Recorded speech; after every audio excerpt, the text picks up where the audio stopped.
ಲೋಕರಕ್ಷಕನಾದ ಯೇಸು ಕ್ರಿಸ್ತರ ನಾಮದಲ್ಲಿ ನಿಮ್ಮೆಲ್ಲರಿಗೆ ನನ್ನ ಹೃದಯಪೂರ್ವಕದಿಂದ ವಂದನೆಗಳನ್ನು ತಿಳಿಸ್ತಾ ಇದ್ದೀನಿ. ಕರ್ತನ ದೇಹವನ್ನು ರಕ್ತವನ್ನು ಸೇವಿಸುವವರು ನಿತ್ಯ ಜೀವ ಉಳ್ಳವರು. ಕೊನೆಯದಾಗಿ ಪ್ರಶ್ನೆ ಹಾಕಿದ್ವಿ. ಕರ್ತನ ದೇಹವನ್ನು ರಕ್ತವನ್ನು ಸೇವಿಸುವವರು ನಿತ್ಯ ಜೀವ ಉಳ್ಳವರು ಅಂದರೆ ಅವರು ಶಾಶ್ವತವಾಗಿ ಜೀವಿಸುವಂಥ ಭಾಗ್ಯವನ್ನು ಪಡ್ಕೊಂಡಿದ್ದಾರಾ? ನಿತ್ಯ ಜೀವ ಉಳ್ಳವರು. ನಾವು ಪ್ರತಿ ಭಾನುವಾರ ಸಭೆಗೆ ಬಂದು ಕರ್ತನ ದೇಹದಲ್ಲಿ ಪಾಲು ಹೊಂದುತ್ತಾ ಇರ್ತೀವಿ. ಆತನ ದೇಹದಲ್ಲಿ, ಆತನ ರಕ್ತದಲ್ಲಿ. ಈ ಕರ್ತನ ದೇಹದ ವಿಷಯದಲ್ಲಿ, ರಕ್ತದ ವಿಷಯದಲ್ಲಿ ಅನೇಕರು ಅನೇಕ ರೀತಿಯಲ್ಲಿ ಸಭೆಗಳಲ್ಲಿ ತಗೊಳ್ತಾ ಇರ್ತಾರೆ. ಕೆಲವರೇನು ತಿಂಗಳಿಗೊಂದು ಸಾರಿ, ಇನ್ನು ಕೆಲವರಿಗೇನು ವರ್ಷಕ್ಕೆ ಒಂದು ಸಾರಿ, ಇನ್ನು ಕೆಲವರೇನು ಹಬ್ಬಗಳು ಬಂದಾಗ ಇದನ್ನು ತೆಗೆದುಕೊಳ್ಳುವಂಥದ್ದು ನಾವು ನೋಡ್ತೀವಿ.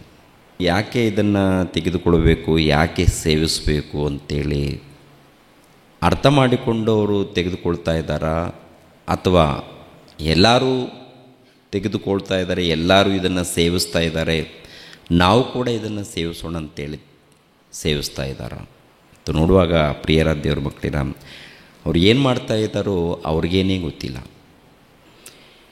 ನಾವು ಕೂಡ ಕರ್ತನ ದೇಹದಲ್ಲಿ, ರಕ್ತದಲ್ಲಿ ಭಾಗಿಯಾಗ್ತಾ ಇರ್ತೀವಿ, ಸೇವಿಸ್ತಾ ಇರ್ತೀವಿ. ಇವಾಗ ನಾವು ಹೇಗೆ ಇರಬೇಕು ಅಂತ, ನಾವೆಲ್ಲರೂ ಹೇಗೆ ಇರಬೇಕು? ಕೆಲವು ಸಭೆಗಳಲ್ಲಿ ಒಂದು ರೀತಿಯಲ್ಲಿ ಅವರು ಪಾಪ ಮಾಡ್ತಾ ಇರ್ತಾರೆ, ತಗೊಳ್ತಾ ಇರ್ತಾರೆ, ಪಾಪದಲ್ಲಿರ್ತಾರೆ, ಮತ್ತು ಕೈ ಹಾಕ್ತಾನೆ ಇರ್ತಾರೆ. ಒಟ್ಟಿನಲ್ಲಿ ಏನಾಗ್ತಾಯಿದೆ ಅಂತ ನೋಡುವಾಗ ಬದುಕುಗಳು ಬದಲಾಗಿರಲ್ಲ. ಒಟ್ಟಲ್ಲಿ ಯಾಕೆ ಅದನ್ನು ಸೇವಿಸಬೇಕು, ಯಾಕೆ ತೆಗೆದುಕೊಳ್ಬೇಕು ಆಲೋಚನೆ ಮಾಡದೆ ಕೈ ಹಾಕ್ತಾ ಇರ್ತಾರೆ. ಇನ್ನು ಕೆಲವು ಸಭೆಗಳಲ್ಲೂ ನೋಡಿ ಪ್ರತಿ ಭಾನುವಾರ ತಗೊಳ್ತಾರೆ, ಮತ್ತು ಕೆಲವು ಸಭೆಗಳಲ್ಲಿ ಪ್ರತಿನಿತ್ಯ ತಗೊಳ್ತಾ ಇರ್ತಾರೆ. ಪ್ರತಿನಿತ್ಯ ಈ ಕರ್ತನ ದೇಹದಲ್ಲಿ ಭಾಗಿಗಳಾಗ್ತಾ ಇರ್ತಾರೆ. ಯಾಕೆ ಇದರಲ್ಲಿ ಕೈ ಹಾಕಬೇಕು? ಕೈ ಹಾಕಿದ ಮೇಲೆ ಹೇಗೆ ಇರಬೇಕು? ಯೇಸು ಪ್ರಭು ಹೇಳಿದಾರಲ್ಲ, ನನ್ನ ರಕ್ತವನ್ನು, ನನ್ನ ದೇಹವನ್ನು, ನನ್ನ ರಕ್ತವನ್ನು ಕುಡಿಯದಿದ್ದರೆ ನಿಮ್ಮಲ್ಲಿ ಜೀವ ಇಲ್ಲ ಅಂತ ಹೇಳಿದಾರಲ್ಲ, ಅದಕ್ಕೋಸ್ಕರ ತಗೊಳ್ತಾ ಇದ್ದಾರಾ ಅಂತ ನೋಡುವಾಗ ಕೆಲವರು ಆಲೋಚನೆ ಹಾಗೇನೂ ಇರುತ್ತೆ. ಹೇಗಾದರೂ ಮಾಡಿ ಈ ದೇಹದಲ್ಲಿ, ರಕ್ತದಲ್ಲಿ ನಾನು ಕೈ ಹಾಕಬೇಕು, ನಾನು ಸೇವಿಸಬೇಕು, ನಾನು ಭುಜಿಸಬೇಕು ಅಂತ. ಆ ಮಾತುಗಳು ಕೂಡ ಬೈಬಲ್ ಗ್ರಂಥದಲ್ಲಿ ಹಾಗೆ ಇದೆ. ಪ್ರಿಯರೇ, ಒಂದು ಸಾರಿ ನೋಡೋಣ ದೇವರು ಹೇಳಿರುವಂಥ ಉದ್ದೇಶವೇನು, ನಾವು ಮಾಡುತ್ತಿರುವಂಥ ಕೆಲಸವೇನು ಅರ್ಥ ಮಾಡಿಕೊಳ್ಳೋಣ ವಾಕ್ಯದ ಮೂಲಕ. ಯೋಹಾನನು ಬರೆದ ಸುವಾರ್ತೆ 6ನೇ ಅಧ್ಯಾಯ 48ನೇ ವಚನದಿಂದ ನೋಡೋಣ. ಪ್ರಿಯರೇ, ಜೀವ ಕೊಡುವ ರೊಟ್ಟಿ ನಾನೇ. ನಿಮ್ಮ ಹಿರಿಯರು ಅಡವಿಯಲ್ಲಿ ಮನ್ನಾ ತಿಂದರೂ ಸತ್ತು ಹೋದರು. ಪರಲೋಕದಿಂದ ಇಳಿದು ಬರುವ ರೊಟ್ಟಿ ಎಂಥದ್ದೆಂದರೆ ಅದನ್ನು ತಿನ್ನುವವನು ಸಾಯುವುದಿಲ್ಲ. ಪರಲೋಕದಿಂದ ಇಳಿದು ಬರುವ ಜೀವವುಳ್ಳಿ ರೊಟ್ಟಿಯು ನಾನೇ. ಈ ರೊಟ್ಟಿಯನ್ನು ಯಾವನಾದರೂ ತಿಂದರೆ ಅವನು ಸದಾಕಾಲ ಬದುಕುವನು, ಮತ್ತು ನಾನು ಕೊಡುವ ರೊಟ್ಟಿ ನನ್ನ ಮಾಂಸವೇ. ಅದನ್ನು ಲೋಕದ ಜೀವಕ್ಕೋಸ್ಕರ ಕೊಡುವೆನು ಎಂದು ಹೇಳಿದನು. ಲೋಕದ ಜೀವಕ್ಕೋಸ್ಕರ ನನ್ನ ಮಾಂಸವನ್ನು ಕೊಡ್ತಿದ್ದೀನಿ ಅಂತ ಹೇಳ್ತಾರೆ. ಪ್ರಿಯರಾದ ದೇವರ ಮಕ್ಕಳಿರ, ಇಲ್ಲಿ ನೋಡಿ, ಮೋಶೆ ಕಾಲದಲ್ಲಿ ಅರಣ್ಯದಲ್ಲಿ ಮನ್ನವನ್ನು ಭುಜಿಸಿದರು ಸುಮಾರು ವರ್ಷಗಳು. ಏನ್ರಿ, ಅವರು ಕಾನಾನ್ ದೇಶಕ್ಕೆ ಮುಟ್ಟುವ ತನಕ ಮನ್ನವನ್ನು ಭುಜಿಸ್ತಾರೆ. ಕಾನಾನ್ ದೇಶವನ್ನು ಮುಟ್ಟುವುದು ಅಂದರೆ ಅರಣ್ಯ ದಾಟಿಕೊಂಡು ಕಾನಾನ್ ದೇಶಕ್ಕೆ ಹೋಗೋ ತನಕ ಪ್ರತಿನಿತ್ಯ ಅವರಿಗೆ ಮನ್ನಾ ಆಹಾರ. ಆದರೆ ಮೋಶೆ ಮೂಲಕ ಮನ್ನಾ ಭುಜಿಸಿದರು, ಅವರು ಸತ್ತೋಗಿದ್ದಾರೆ. ನಾನು ಕೊಡುವಂಥ ಆಹಾರ ಇದೆಯಲ್ಲ, ಇದು ನಿಮ್ಮ ಜೀವಕ್ಕಾಗಿ. ನಾನು ಕೊಡುವಂಥ ರೊಟ್ಟಿ, ನಾನು ಕೊಡುವಂಥ ಈ ರೊಟ್ಟಿ ಇದೆಯಲ್ಲ, ಈ ಪಾತ್ರೆಯಲ್ಲಿ ದ್ರಾಕ್ಷಿ ರಸ ಏನ್ರಿ, ನಾನು ನಿಮಗೆ ಕೊಡುವಂಥ, ಅಂದರೆ ಜೀವಕ್ಕಾಗಿ ಕೊಡ್ತಾ ಇದ್ದೀನಿ. ನಿತ್ಯ ಜೀವ, ನೀವು ನಿತ್ಯವಾಗಿ ಬದುಕುವಂಥದ್ದು. ನನ್ನ ದೇಹವನ್ನು, ನನ್ನ ರಕ್ತವನ್ನು ನೀವು ಕುಡಿದ್ರೆ ಪ್ರತಿನಿತ್ಯ ನೀವು ಜೀವಿಸ್ತೀರಾ. ಇಲ್ಲಿ ಜೀವಿಸ್ತೀರಾ. ಒಂದು ವೇಳೆ ಈ ಜೀವಿತ ಮುಗಿಸ್ಕೊಂಡು ಒಂದು ವೇಳೆ ಸತ್ತೋದ್ರೆ ಅಲ್ಲಿನೂ ನೀವು ಜೀವಿಸ್ತೀರಾ, ಇಲ್ಲೂ ಜೀವಿಸ್ತೀರಾ. ಈ ಲೋಕ ಮುಗಿಸ್ಕೊಂಡು ಹೋದ್ಮೇಲೆ ಅಲ್ಲಿನೂ ಜೀವಿಸ್ತೀರಾ. ಮತ್ತು ಪ್ರಿಯರಾದ ದೇವರ ಮಕ್ಕಳಿರ, ಆಲೋಚನೆ ಮಾಡಿ ಈ ಮಾತಿನಲ್ಲಿ ಏನ್ರಿ, ನಿಜವಾಗಿ ಹೇಳುತ್ತೇನೆ, ಜೀವ ಕೊಡುವ ರೊಟ್ಟಿ ನಾನೇ. ನಿಮ್ಮ ಹಿರಿಯರು ಅಡವಿಯಲ್ಲಿ ಮನ್ನಾ ತಿಂದರು, ಸತ್ತು ಹೋದರು. ಪರಲೋಕದಿಂದ ಇಳಿದು ಬರುವ ರೊಟ್ಟಿ ಎಂಥದ್ದೆಂದರೆ ಅದನ್ನು ತಿಂದವನು ಸಾಯುವುದಿಲ್ಲ. ಪರಲೋಕದಿಂದ ಇಳಿದು ಬರುವ ಜೀವ ಉಳ್ಳ ರೊಟ್ಟಿಯು ನಾನೇ. ಈ ರೊಟ್ಟಿಯನ್ನು ಯಾವನಾದರೂ ತಿಂದರೆ ಅವನು ಸದಾಕಾಲ ಬದುಕುವನು ಅಂತ. ಅಂದರೆ ನನ್ನ ದೇಹ ಎಂಬ ರೊಟ್ಟಿಯನ್ನು ನೀವು ತಿಂದರೆ ನೀವು ಸಾಯಲ್ಲ, ನೀವು ಸಾಯೋದಿಲ್ಲ. ಮತ್ತು ಅನೇಕರು ಮರಣ ಹೊಂದಿದ್ದಾರಲ್ಲ, ಯೇಸು ಕ್ರಿಸ್ತರು ಕಾಲದಲ್ಲಿ ಮರಣ ಹೊಂದಿದ್ದಾರೆ, ಈಗಿನ ಕಾಲದಲ್ಲಿ ಮರಣ ಹೊಂದಿದ್ದಾರೆ. ಅದಲ್ಲ, ಅದು ಎಲ್ಲರೂ ಏನಪ್ಪ ಅಂದರೆ ಈ ಲೋಕ ಬಿಟ್ಟು ಹೋಗುವಂಥದ್ದು, ಅದು ಸಾವಲ್ಲ, ಈ ಲೋಕ ಬಿಟ್ಟು ಹೋಗುವಂಥದ್ದು. ಪ್ರಭು ಮಾತಿನಲ್ಲಿ ಅರ್ಥ ಏನಪ್ಪ ಅಂದರೆ ಸಾಯೋದಿಲ್ಲ ಅಂತ ಹೇಳ್ತಾರೆ ನೋಡಿ. ಆ ಮಾತಿನಲ್ಲಿ ಅರ್ಥ ಏನಪ್ಪ ಅಂದರೆ ಎಫೆಸದವರಿಗೆ ಬರೆದ ಪತ್ರಿಕೆ, ಎಫೆಸದವರಿಗೆ ಬರೆದ ಪತ್ರಿಕೆ 2ನೇ ಅಧ್ಯಾಯ 1ನೇ ವಚನವನ್ನು ನೋಡಿ. ಆತನು ಅಪರಾಧಗಳ ಮತ್ತು ಪಾಪಗಳ ದೆಸೆಯಿಂದ ಸತ್ತವರಾಗಿದ್ದ ನಿಮ್ಮನ್ನು ಸಹ ಬದುಕಿಸಿದನು ಅಂತಿರುತ್ತೆ. ಅಂದರೆ ಅಪರಾಧಗಳ ದೆಸೆಯಿಂದ, ಪಾಪಗಳ ದೆಸೆಯಿಂದ ಸತ್ತವರಾಗಿದ್ದು. ಒಂದು ಕಾಲದಲ್ಲಿ ಸತ್ತವರಾಗಿದ್ದೀವಿ, ಒಂದು ಕಾಲದಲ್ಲಿ ನಾವೆಲ್ಲರೂ ಎಲ್ಲಿದ್ದೀವಿ ಹೇಳಿ ಪ್ರಿಯರೇ? ಸತ್ತವರಾಗಿದ್ದೀವಿ, ಹೌದಲ್ವ? ಸತ್ತವರಾಗಿದ್ದೀವ ಅಂದರೆ ಅಪರಾಧಗಳಲ್ಲಿ ಪಾಪದಲ್ಲಿದ್ದೀವಂದರೆ ದೇವರ ದೃಷ್ಟಿಯಲ್ಲಿ ಏನಾಗಿದ್ದೀವಂತ ನೋಡುವಾಗ ಸತ್ತ ಶವಗಳಾಗಿದ್ದೀವಂತ ಅರ್ಥ. ದೇವರ ದೃಷ್ಟಿಯಲ್ಲಿ ಏನಾಗಿದ್ದೀವಿ ಹೇಳಿಮ್ಮ? ಸತ್ತ ಶವಗಳಾಗಿದ್ದೀವಂತ ಅರ್ಥ. ಅಂದರೆ ದೇವರ ದೃಷ್ಟಿಯಲ್ಲಿ ಅಪರಾಧಗಳನ್ನು, ಪಾಪಗಳನ್ನು ಮಾಡಿದ್ರೆ ಅವರು ಯಾರಂತೇಳಿ ಹೇಳಿದ್ದಾರೆ? ಸತ್ತ ಶವಗಳು ಅಂತ ಹೇಳ್ತಾರೆ, ಸತ್ತ ಶವಗಳು. ಇವಾಗ ಸತ್ತ ಶವಗಳಿಗೆ ಏನು ಬರುತ್ತೆ? ಜೀವ ಬರುತ್ತೆ. ಜೀವ ಯಾರ ಮೂಲಕ ಬರುತ್ತೆ ಅಂತ ನೋಡುವಾಗ, ಯೇಸು ಕ್ರಿಸ್ತರ ಮೂಲಕ ಜೀವ ಬರುತ್ತೆ. ಯೇಸು ಕ್ರಿಸ್ತರ ಮೂಲಕ ಜೀವ ಹೇಗಪ್ಪ ಅಂತ ನೋಡುವಾಗ, ಅವರು ಕೊಡುವಂಥ ದೇಹ, ಅವರು ಕೊಡುವಂಥ ಒಂದು ರಕ್ತವು. ರಕ್ತ ದೇಹ ಅಂತಂದರೆ ನಾವಂದುಕೊಳ್ಳುವ ಹಾಗೆ ಮಾಂಸವನ್ನು ಇಲ್ಲಾಂದರೆ ರಕ್ತವನ್ನು ಅದಲ್ಲ. ಪ್ರಿಯರ ದೇವರ ಮಕ್ಕಳಿರ, ಟೋಟಲ್ ಈ ಲೋಕಕ್ಕೆ ಅವರು ಬಲಿ ಆಗ್ತಾರೆ. ಈ ಲೋಕದಲ್ಲಿದ್ದಂಥ ಸರ್ವಮಾನವರನ್ನು ಕಾಪಾಡೋದಕ್ಕೆ, ಸೈತಾನನ ಸೆರೆಯಲ್ಲಿ ಇದ್ದವರನ್ನ ಬಿಡಿಸೋದಕ್ಕೆ ಅವರು ಬಲಿ ಆಗ್ತಾರೆ. ಬಲಿಯಾಗಿ ಈ ಲೋಕಕ್ಕೆ ಪಾಪಕ್ಷಮಾಪಣೆ ಎನ್ನುವಂಥದ್ದು ಒಂದು ಮಾರ್ಗವನ್ನು ಕಲ್ಪಿಸಿಕೊಟ್ಟಿದ್ದಾರೆ. ಈ ಲೋಕಕ್ಕೆ ಪಾಪಕ್ಷಮಾಪಣೆ ಎನ್ನುವಂಥದ್ದು ಮಾರ್ಗವನ್ನು ಕಲ್ಪಿಸಿಕೊಟ್ಟಿದ್ದಾರೆ. ಈ ಮಾರ್ಗದಲ್ಲಿ ಬಂದು ಅಂದರೆ ಯೇಸು ಕ್ರಿಸ್ತರ ಮಾರ್ಗದಲ್ಲಿ ಬಂದು ಆತನ ದೇಹವನ್ನು, ಆತನ ರಕ್ತವನ್ನು ಕುಡಿಯುವವರಿಗೆ ನಿತ್ಯ ಜೀವ ಸಿಗುತ್ತಂತೆ. ನಿತ್ಯ ಜೀವ ಸಿಗುತ್ತಂತೆ.